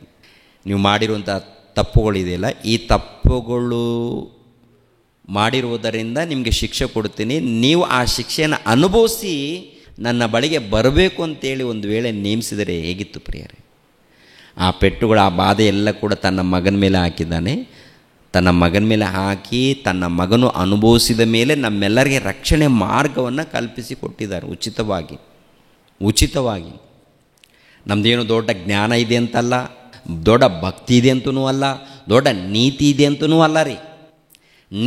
ನೀತಿವಂತರಂತೇಳಿ ನಮ್ಮನ್ನು ಸೇರಿಸ್ಕೊಂಡಿಲ್ಲ, ಭಕ್ತರಂತಲ್ಲ. ಒಟ್ಟಲ್ಲಿ ತನ್ನ ಪ್ರೀತಿಯ ಮೂಲಕ, ತನ್ನ ಮಗನ ಮೂಲಕ ನಮ್ಮನ್ನು ಹತ್ತಿರ ಸೇರಿಸ್ಕೊಂಡಿದ್ದಾನೆ. ಹತ್ತಿರಕ್ಕೆ ಸೇರಿಸಿಕೊಂಡು ನಮ್ಮ ತಪ್ಪುಗಳನ್ನೆಲ್ಲ ತೊಳೆದಿದ್ದಾನೆ. ಇನ್ಮೇಲೆ ನೀವು ನಿತ್ಯ ಜೀವವನ್ನು ಪಡ್ಕೊಳ್ಬೇಕಾದರೆ ಇದರಲ್ಲಿ ಭಾಗಿಗಳಾಗಬೇಕು. ಯಾಕಂದರೆ ಅವೆಲ್ಲ ಕೂಡ ನೆನೆಸ್ಕೊಂಡು ಆ ತಪ್ಪುಗಳನ್ನು ಮಾಡದೆ ಪರಿಶುದ್ಧರಾಗಿ, ನೀತಿವಂತರಾಗಿ ಪ್ರತಿನಿತ್ಯ ನೀವು ಬೆಳಿಬೇಕು. ಪ್ರತಿನಿತ್ಯ ಆತ್ಮಿಕವಾಗಿ ಬೆಳಿಬೇಕು. ಆತ್ಮಿಕವಾಗಿ ನೀವು ಬೆಳಿಬೇಕಾದರೆ ದೇವರ ಸಹವಾಸದಲ್ಲಿರಬೇಕು. ಕ್ರಿಸ್ತನ ದೇಹದಲ್ಲಿ, ಕ್ರಿಸ್ತನ ರಕ್ತದಲ್ಲಿ ನೀವು ಭಾಗಿಗಳಾಗಬೇಕು. ಕ್ರಿಸ್ತನ ದೇಹದಲ್ಲಿ, ಆತನ ರಕ್ತದಲ್ಲಿ ನೀವು ಭಾಗಿಗಳಾಗಬೇಕು, ಸೇವಿಸಬೇಕು, ತಗೊಂಡ ಮೇಲೆ ಏನು ಮಾಡಬೇಕಂತಿರುತ್ತೆ? ಆತನನ್ನು ಪ್ರಸಿದ್ಧಪಡಿಸಬೇಕಂತಿರುತ್ತೆ. ನೀವು ಆತನ ದೇಹದಲ್ಲಿ ಭಾಗಿಗಳಾದ ಮೇಲೆ, ರಕ್ತದಲ್ಲಿ ಭಾಗಿಗಳಾದ ಮೇಲೆ ಏನು ಮಾಡಬೇಕಂತಿರುತ್ತೆ? ಕರ್ತನ ಮರಣವನ್ನು ಪ್ರಸಿದ್ಧಿಪಡಿಸ್ಬೇಕಂತಿರುತ್ತೆ. ಕರ್ತನ ಮರಣವನ್ನು ಪ್ರಸಿದ್ಧಿಪಡಿಸದೆ ಹೋದರೆ, ಸುವಾರ್ತೆಗೋಸ್ಕರ ಪ್ರಯಾಸ ಪಡದೆ ಹೋದರೆ ಅವ್ರು ಏನಾಗಿದ್ದಾರಂತಿರುತ್ತೆ? ನ್ಯಾಯ ತೀರ್ಪಿಗೆ ಒಳಗಾಗ್ತಾರೆ. ಎರಡನೇದಾಗಿ ಪಾಪ ಎಂಬ ರೋಗದಲ್ಲಿದ್ದಾರೆ. ಅವ್ರಿಗೆ ತೀರ್ಪಾಗಲ್ವಾ? ತೀರ್ಪಾಗುತ್ತಾ? ನ್ಯಾಯ ತೀರ್ಪಿಗೆ ಒಳಗಾಗ್ತಾರೆ ಅಂದಮೇಲೆ ಪ್ರಿಯರ ದೇವ್ರ ಮಕ್ಕಳಿರ, ದೇವ್ರು ಬಿಡ್ತಾರಾ? ದೇವರು ಸೇರಿಸ್ಕೊಳ್ತಾರ? ಪರಲೋಕದಲ್ಲಿ ಏನಾಗ್ತಾರೆ ಅವರು? ಕಠಿಣವಾದ ತೀರ್ಪಿಗೆ ಗುರಿಯಾಗ್ತಾರೆ. ಕಠಿಣವಾದ ತೀರ್ಪಿಗೆ ಗುರಿಯಾಗ್ತಾರೆ. ಹೀಗಂತ ಹೇಳಿ ಅಂದರೆ ನಾವು ಕಠಿಣವಾದ ತೀರ್ಪಿಗೆ ಗುರಿ ಆಗೋದು ಬೇಡ ಅಂತೇಳಿ ಕರ್ತನ ದೇಹದಲ್ಲಿ ಆತನ ರಕ್ತದಲ್ಲಿ ಭಾಗಿಯಾಗದೆ ಹೋದರೆ, ಸೇವಿಸದೆ ಹೋದರೆ ಜೀವ ಇದೆಯಾ? ಜೀವ ಇದೆಯಾ? ಜೀವ ಇಲ್ಲ. ತಗೊಂಡಿಲ್ಲ ಅಂತ ತಿಳ್ಕೊಳ್ಳಿ. ಬೇಡಪ್ಪ, ನಾನು ಸುವಾರ್ತೆ ಮಾಡಿಲ್ಲ, ನಾನು ಸೇವೆ ಮಾಡಿಲ್ಲ, ಅದಕ್ಕೆ ಸುಮ್ಮನೆ ಯಾಕೆ ಬರೋದು, ಯಾಕೆ ಸುಮ್ಮನೆ, ನಾನು ಬಂದು ಹೋಗ್ತೀನಿ, ಏನೋ ಕೈಲಾದಷ್ಟು ಕಾಣಿಕೆ ಕೊಡ್ತೀನಿ, ಮತ್ತೇನು ಮಾಡೋದು? ಸರಿ, ನಾನು ಇವತ್ತು ಮುಟ್ಟಲ್ಲ, ನಾನು ತಗೊಳ್ಳಲ್ಲ ಅಂದರೆ ಆ ಮನುಷ್ಯನು ಏನಾಗಿದ್ದಾನೆ ಪ್ರಿಯ? ಜೀವವಿಲ್ಲದ ಶವವಾಗಿದ್ದಾನ, ಜೀವಂತವಾಗಿದ್ದಾನ? ತಗೊಂಡಿಲ್ಲ ಅಂದರೆ ಜೀವ ಇಲ್ಲ. ತಗೊಂಡ್ರೆ ಸುವಾರ್ತೆ ಮಾಡಬೇಕು, ತಗೊಂಡಿಲ್ಲ ಅಂದರೆ ಜೀವ ಇಲ್ಲ. ಹೌದಲ್ವ? ಕರ್ತನ ದೇಹದಲ್ಲಿ ಆತನ ರಕ್ತದಲ್ಲಿ ಭಾಗಿಗಳಾಗದೆ ಹೋದರೆ ಜೀವ ಇಲ್ಲ. ಭಾಗಿಗಳಾದ ಮೇಲೆ ಸೇವೆ ಮಾಡದೆ ಹೋದರೆ ಶಾಪಗ್ರಸ್ತರು. ಏನು ಮಾಡೋಣ? ತಗೊಳ್ಬೇಕಾ ಬಿಡಬೇಕಾ? ಬಿಟ್ಟರೆ ಒಂದು ಶಿಕ್ಷೆ ಇದೆ, ಬಿಡದೆ ಹೋದರೂ ಕೂಡ ಶಿಕ್ಷೆ ಇದೆ. ಬಿಟ್ಟರೆ ಏನಿದೆಮ್ಮ? ಜೀವ ಇಲ್ಲ, ಸತ್ತ ಶವಗಳು. ಬಿಟ್ಟರೆ ಸತ್ತ ಶವಗಳು. ತಗೊಂಡ ಮೇಲೆ ಸೇವೆ ಮಾಡದೆ ಹೋದರೆ ಶಾಪಗ್ರಸ್ತರು. ಅರ್ಥ ಆಗುತ್ತಾನ? ಅಂದರೆ ಯಾಕೆ ತೊಗೊಳ್ತಾ ಇದ್ದಾರೆ ಗೊತ್ತಿಲ್ಲ ಪ್ರಿಯರಾದ ದೇವ್ರ ಮಕ್ಕಳಿಗೆ. ಯಾಕೆ ತೊಗೊಳ್ತಾ ಇದ್ದಾರೆ? ತೊಗೊಂಡವರೆಲ್ಲರೂ ಕೂಡ ಶಾಪಗ್ರಸ್ತದಲ್ಲಿದ್ದಾರಾ ಅಥವಾ ಜೀವದಲ್ಲಿದ್ದಾರಾ? ಇವಾಗ ತೊಗೊಂಡವರೆಲ್ಲರೂ ಕೂಡ ಹೇಗಿರಬೇಕಪ್ಪ ಅಂತ ನೋಡುವಾಗ ಭಕ್ತಿಯಿಂದಿರಬೇಕು, ಧ್ಯಾನದಲ್ಲಿರಬೇಕು. ಪ್ರತಿನಿತ್ಯ ತೊಗೊಳ್ತೀರಾ ಓಕೆ, ಇಲ್ಲ ವಾರಕ್ಕೊಂದು ಸಾರಿ ತೊಗೊಳ್ತೀರಾ ನಿಮ್ಮಿಷ್ಟ, ಇಲ್ಲ ತಿಂಗಳಿಗೊಂದು ಸಾರಿ. ಒಟ್ಟಲ್ಲಿ ಏನಪ್ಪ ಅಂದರೆ ಸಭೆಯಾಗಿ ಸೇರಿದಾಗ ಕರ್ತನ ದೇಹದಲ್ಲಿ ಖಂಡಿತವಾಗಿ ಭಾಗಿ ಆಗಲೇಬೇಕು ಅಂತಿರುತ್ತೆ. ಏನಮ್ಮ, ಇವಾಗ ನಾವೆಲ್ಲರೂ ಕೂಡ ಜೀವಂತವಾಗಿದ್ದೀವ, ಸತ್ತ ಶವಗಳಾಗಿದ್ದೀವ? ನಾವೆಲ್ಲರೂ ಹೊರಗಡೆ ಇದ್ದವ್ರನ್ನ ಬಿಟ್ಬಿಡೋಣ ಪ್ರಿಯರೇ. ನಾವೆಲ್ಲರೂ ಜೀವದಿಂದ ಇದ್ದೀವ, ಅಪರಾಧದಲ್ಲಿದ್ದೀವ, ಜೀವದಿಂದ ಇದ್ದೀವ? ಹೇಗಿದ್ದೀವಿ? ಜೀವದಲ್ಲಿದ್ದೀವ? ಒಂದು ರೀತಿಯಲ್ಲಿ ಜೀವದಲ್ಲಿ, ಒಂದು ರೀತಿಯಲ್ಲಿ ಅಪರಾಧದಲ್ಲಿ. ಏನಾದರೂ ಈ ಥರ ಕನ್ಫ್ಯೂಸ್ ಏನಾದರೂ ಇದೆಯಾ? ಪ್ರಿಯರ ದೇವ್ರ ಮಕ್ಕಳೇ, ನಿಮ್ಮ ಮನಸ್ಸಾಕ್ಷಿಗೆ ಬಿಟ್ಟಿದ್ದದು, ನಿಮ್ಮ ಮನಸ್ಸಾಕ್ಷಿಗೆ. ಯಾಕೆಂದರೆ ದೇವರು ಹೇಳಿರೋ ಪ್ರಕಾರ ನಾವು ಜೀವಿಸದೆ ಹೋದರೆ ನಮ್ಮಲ್ಲಿ ಜೀವ ಇಲ್ಲ. ಖಂಡಿತವಾಗಿ ತಗೊಳ್ಬೇಕು. ತಗೊಂಡ ಮೇಲೆ ದೇವರ ಸುವಾರ್ತೆ ನಿಮಿತ್ತವಾಗಿ ಏನಾಗಬೇಕಪ್ಪ ಅಂತ ನೋಡುವಾಗ ನಮ್ಮ ಬದುಕುಗಳು ಖರ್ಚಾಗಬೇಕು. ನಮ್ಮ ಬದುಕುಗಳ ಮೂಲಕ ಯೇಸು ಕ್ರಿಸ್ತರು ಪ್ರಸಿದ್ಧಿಪಡಿಸಲ್ಪಡಬೇಕು. ಯೇಸು ಕ್ರಿಸ್ತರು ನಮ್ಮ ಬದುಕಿನ ಮೂಲಕ. ನಾವು ಹೊರಗಡೆ ಹೋಗಿ ಸುವಾರ್ತೆ ಮಾಡ್ತೀವ, ದೇವ್ರ ಸ್ತೋತ್ರ. ಇಲ್ಲ ನಮ್ಮ ದೇಹದ ಮೂಲಕ, ನಮ್ಮ ಜೀವಿತದ ಮೂಲಕ ಯೇಸು ಕ್ರಿಸ್ತರನ್ನು ಪರಿಚಯ ಮಾಡ್ತಾ ಇದ್ದೀವ. ನಮ್ಮ ಮಾತಿನ ಮೂಲಕ, ನಮ್ಮ ಕ್ರಿಯೆಗಳ ಮೂಲಕ ಕೂಡ ಪರಿಚಯ ಮಾಡ್ಬೋದಾ? ನೀವು ಲೋಕಕ್ಕೆ ಬೆಳಕಾಗಿದ್ದೀರಾ, ನಿಮ್ಮ ಬೆಳಕನ್ನು ನೋಡಿ ಲೋಕದಲ್ಲಿ ಜನರು ದೇವರನ್ನು ಕೊಂಡಾಡ್ತಾರಂತಿರುತ್ತೆ ಅಲ್ವಾ? ಅಂದರೆ ನಮ್ಮ ಬೆಳಕಪ್ಪ ಅಂದರೆ ಪ್ರಿಯರ ದೇವ್ರ ಮಕ್ಕಳಿರ ನಮ್ಮ ಮಾತಿರುತ್ತಲ್ಲ, ನಮ್ಮ ಮಾತಿನಲ್ಲಿ ಚೆನ್ನಾಗಿ, ನಮ್ಮ ಮಾತಿನಲ್ಲಿ ದೇವರ ಪ್ರೀತಿ ಕಾಣಬೇಕು, ದೇವರ ಭಕ್ತಿ ಕಾಣಬೇಕು. ಕೆಲವರು ನೋಡುವಾಗ ನಾವು ದೊಡ್ಡ ಸೇವಕರಂತ ಹೇಳ್ತಾರೆ, ದೊಡ್ಡ ಬೋಧಕರಂತ ಹೇಳ್ತಾರೆ, ಎಲ್ಲ ಹೇಳ್ತಾರೆ ಪ್ರಿಯರ ದೇವ್ರ ಮಕ್ಕಳಿರು. ಇವರು ಇಂಟರ್ನ್ಯಾಷನಲ್ ಬೋಧಕರಪ್ಪ, ಇವರು ದೊಡ್ಡ ಬೋಧಕರಪ್ಪ, ಇವರು ಅಂಥ ಬೋಧಕರಪ್ಪ ಅಂತ ಹೇಳ್ತಾರೆ.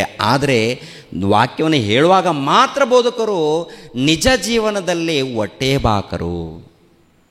ನಿಜ ಜೀವನದಲ್ಲಿ ನೋಡುವಾಗ ಹೊಟ್ಟೆಬಾಕರು ಇದ್ದಾರೆ, ಕೆಲವರು ಪಾಪಾತ್ಮರು ಇದ್ದಾರೆ, ಇನ್ನು ಕೆಲವರು ದ್ರೋಹಿಗಳಿದ್ದಾರೆ, ಇನ್ನು ಕೆಲವರು ಹಣದಗೋಸ್ಕರ ತವಕಪಡೋರಿದ್ದಾರೆ. ಈಗಿದ್ದಾರಲ್ಲ, ಈಗೆಲ್ಲ ಇದ್ದರೆ ಪ್ರಿಯರ ದೇವ್ರ ಮಕ್ಕಳಿರ, ನಿಜವಾಗಲೂ ಅವನು ಕ್ರಿಸ್ತನಲ್ಲಿ ಇದ್ದವನ ಅಥವಾ ದೆವ್ವದಲ್ಲಿದ್ದವನ? ಹಣದ ವ್ಯಾಮೋಹ ಇದೆ ಅಂದರೆ ಅವನು ದೇವರಲ್ಲಿಲ್ಲ. ಹೆಣ್ಣಿನ ವ್ಯಾಮೋಹ ಇದೆ ಅಂದರೆ ಅವನು ದೇವರಲ್ಲಿಲ್ಲ. ಹೆಣ್ಣಿನ ವ್ಯಾಮೋಹ, ಹಣದ ವ್ಯಾಮೋಹ, ಅಧಿಕಾರದ ವ್ಯಾಮೋಹ ಇದೇನು ತಿಳ್ಕೊಳ್ಳಿ ಪ್ರಿಯರ ದೇವ್ರ ಮಕ್ಕಳಿಗೆ, ದೇವರಲ್ಲಿಲ್ಲ.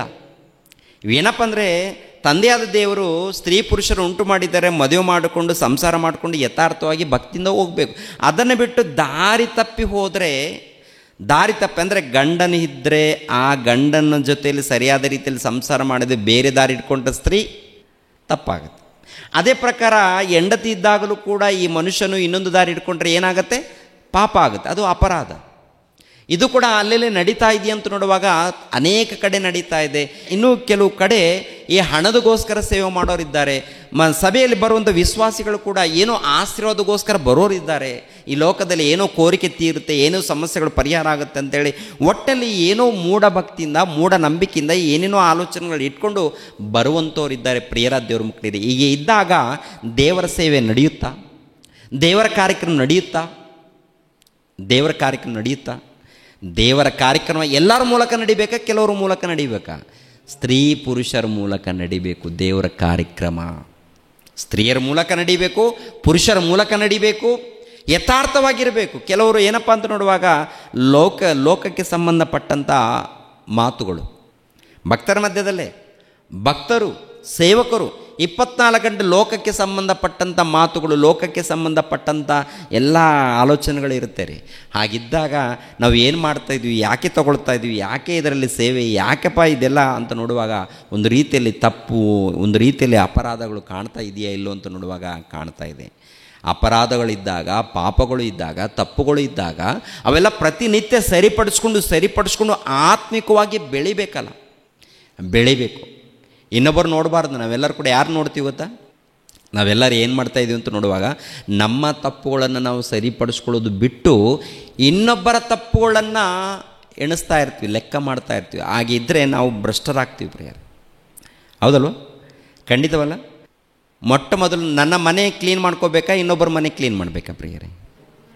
ನಮ್ಮ ಮನೆಯಲ್ಲಿ, ಇವಾಗ ನನ್ನ ಮನೆ ಇದೆ ಅಂತ ತಿಳ್ಕೊಳ್ಳಿ, ನನ್ನ ಮನೆಯಲ್ಲಿ ಎಲ್ಲ ಕೂಡ ಕಸ ಕಡ್ಡಿ ಎಲ್ಲ ಕೂಡ ಹೊಲಸು ಏನಪ್ಪ ಎಲ್ಲ ತುಂಬಿಕೊಂಡಿದೆ. ಎಲ್ಲ ತುಂಬಿಕೊಂಡು ಪಕ್ಕದ ಮನೆಯಲ್ಲಿ ಹೋಗಿ ನಿಮ್ಮ ಮನೇಲಿ ಏನಪ್ಪ ಇದು ಇಷ್ಟೊಂದು ಕಸ ಇದೆಯಲ್ಲ, ಇಷ್ಟೊಂದು ಗಲೀಜಿದೆಯಲ್ಲ ಅಂತೇಳಿ ಅವ್ರ ಮನೇಲಿ ಹೋಗಿ ಅವ್ರ ಮನೆಯಲ್ಲಿ ಇದ್ದಂಥ ಕಸ ಕಡ್ಡಿಗಳನ್ನು ಎಣಿಸಿ ತೋರಿಸ್ಬೇಕು ಅವರಿಗೆ. ಆ ಮನುಷ್ಯನೇನಂತಾನೆ, ಲೋ ಮಗನೇ, ಮೊಟ್ಟ ಮೊದಲು ನಿನ್ನ ಮನೆ ಸರಿಯಾಗಿ ಕ್ಲೀನ್ ಇಟ್ಕೋ. ಅವನು ಹೇಳದೇ ಇದ್ದರೂ ಕೂಡ ದೇವ್ರು ಹೇಳ್ತಾನೆ. ಯಾರು ಹೇಳ್ತಾರೆ ಹೇಳಿ? ದೇವ್ರು ಹೇಳ್ತಾರೆ, ಅಪ್ಪ ಮಗನೇ, ಮೊದಲನೇದಾಗಿ ನಿನ್ನ ಕಣ್ಣಿನಲ್ಲಿ ದೊಡ್ಡ ತೊಲೆ ಇದೆಯಲ್ಲ ಅದನ್ನು ತೆಗೆದಾಕೋ. ಮೊದಲನೇದಾಗಿ ನಿಂದು ನೀನು ನೋಡ್ಕೊಳ್ಳಪ್ಪ. ಅದನ್ನೇ ಬಿಟ್ಟು ಇನ್ನೊಬ್ಬರು ತೊಗೊಂಡು ನೀನು ಮಾಡೋದೇನಿದೆ? ನಿನಗೇನು ಲಾಭ ಆಗುತ್ತೆ? ನಿನಗೇನಾದ್ರೂ ಲಾಭ ಆಗುತ್ತಾ ನಾಶವಾಗುತ್ತಾ?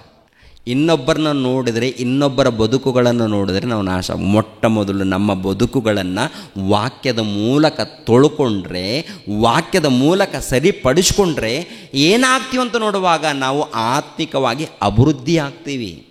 ಇವಾಗ ಕರ್ತನ ದೇಹದಲ್ಲೇ ನಾನು ಕೈ ಹಾಕಿದ್ದೀನಿ, ಕರ್ತನ ದೇಹದಲ್ಲಿ ಆತನ ರಕ್ತದಲ್ಲಿ ನಾನು ಕೈ ಹಾಕಿದ್ದೀನಿ, ನಾನು ಸೇವಿಸಿದ ಮೇಲೆ ನಾನು ಯೇಸು ಕ್ರಿಸ್ತರಿಗೆ ಹತ್ತಿರವಾಗಿದ್ದೀನ, ನಾನೇನಾದರೂ ತಪ್ಪು ಮಾಡ್ತಾ ಇದ್ದೀನಿ ಅಂತೇಳಿ ನನ್ನನ್ನು ನಾನು ಸರಿಪಡಿಸ್ಕೊಂಡು ಪ್ರತಿನಿತ್ಯ ಕೂಡ ಆತ್ಮಿಕವಾಗಿ ಬೆಳಿಬೇಕು. ಸಭೆಯಲ್ಲಿ ಬೆಳಿಬೇಕು, ಸೇವೆಯಲ್ಲಿರಬೇಕು, ಪ್ರಾರ್ಥನೆಯಲ್ಲಿರಬೇಕು, ಕೆಲಸದಲ್ಲಿರಬೇಕು. ನಮ್ಮ ಒಟ್ಟಿಗೆ ಏನು ಬೇಕೋ ಸಂಪಾದನೆ ಮಾಡಿಕೊಂಡು, ಏನ್ರಿ ನಮ್ಮ ಒಟ್ಟಿಗೆ ಏನು ಬೇಕು, ನಮ್ಮ ಕುಟುಂಬಕ್ಕೆ ಏನು ಬೇಕು ಅದನ್ನು ಸಂಪಾದನೆ ಮಾಡಿಕೊಂಡು ಇನ್ನೊಬ್ಬರ ಮೇಲೆ ಭಾರ ಹಾಕದೆ ಪ್ರತಿಯೊಬ್ಬರು ಕೂಡ ಸಭೆಯಲ್ಲಿ ಪ್ರತಿಯೊಬ್ಬರು ಕೂಡ ಹಾಗೆ ಪ್ರಯಾಸ ಪಡಬೇಕು. ಪ್ರಿಯರ ದೇವ್ರ ಮಕ್ಕಳಿರ, ಒಂದು ವೇಳೆ ಹಾಗೆ ಪ್ರಯಾಸ ಪಡದೆ ಹೋದರೆ ನಾವು ಮೋಸ ಹೋಗ್ತೀವಿ. ತಗೊಳ್ಳೋದು ಹೋದರೆ ಜೀವ ಇಲ್ಲ, ತಗೊಂಡು ಏನ್ರಿ ಕರ್ತನ ದೇಹದಲ್ಲಿ ಭಾಗಿಗಳಾಗಿ ಸೇವೆ ಮಾಡದೆ ಹೋದರೆ ಶಾಪಗ್ರಸ್ತ. ಜೀವ ಇದೆಯಾ? ತಗೊಳ್ತಾ ಇದ್ದೀವಿ, ಜೀವ ಇದ್ದೀವಿ. ಸೇವೆ ಮಾಡೋದು ಹೋದರೆ ಶಾಪಗ್ರಸ್ತ. ಇದರ ಪ್ರಕಾರ ಎಷ್ಟು ಮಂದಿ ಶಾಪಗ್ರಸ್ತರಾಗಿದ್ದಾರೆ ನೋಡುವಾಗ ಪ್ರಪಂಚದಲ್ಲಿ ಅನೇಕರು. ಇವಾಗ ನಾವೆಲ್ಲರೂ ಹೇಗಿದ್ದೀವಿ ಅನ್ನೋದು ಯಾಕೆಂದರೆ ಕರ್ತನ ದೇಹವನ್ನು, ಕರ್ತನ ರಕ್ತವನ್ನಂತ ವಿವೇಚಿಸದೆ ತಿಂದು ಕುಡಿಯುವವನು ಶಾಪಕ್ಕೆ ಗುರಿಯಾಗ್ತಾನೆ ಅಂತ ಇರುತ್ತೆ. ಆ ಮಾತು ನೋಡಿ ಪ್ರಿಯರು, ಮತ್ತೊಂದು ಸಾರಿ ಓದಿ ಆ ಮಾತನ್ನು. 1 ಕೊರಿಂಥದವರಿಗೆ ಬರೆದ ಪತ್ರಿಕೆ 11ನೇ ಅಧ್ಯಾಯ 29ನೇ ವಚನ.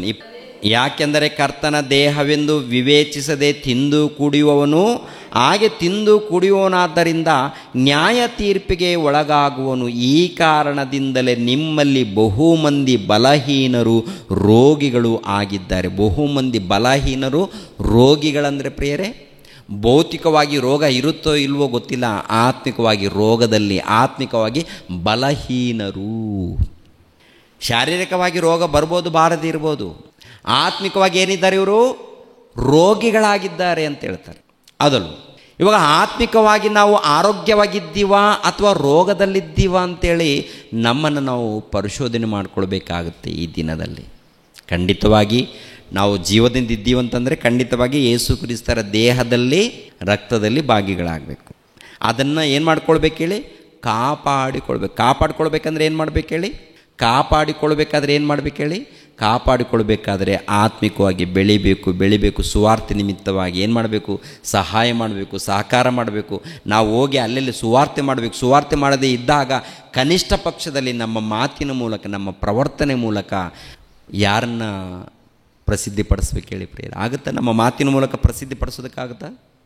ನಮ್ಮ ಜೀವಿತದ ಮೂಲಕ ಪ್ರಸಿದ್ಧಿಪಡಿಸೋದಕ್ಕಾಗುತ್ತಾ?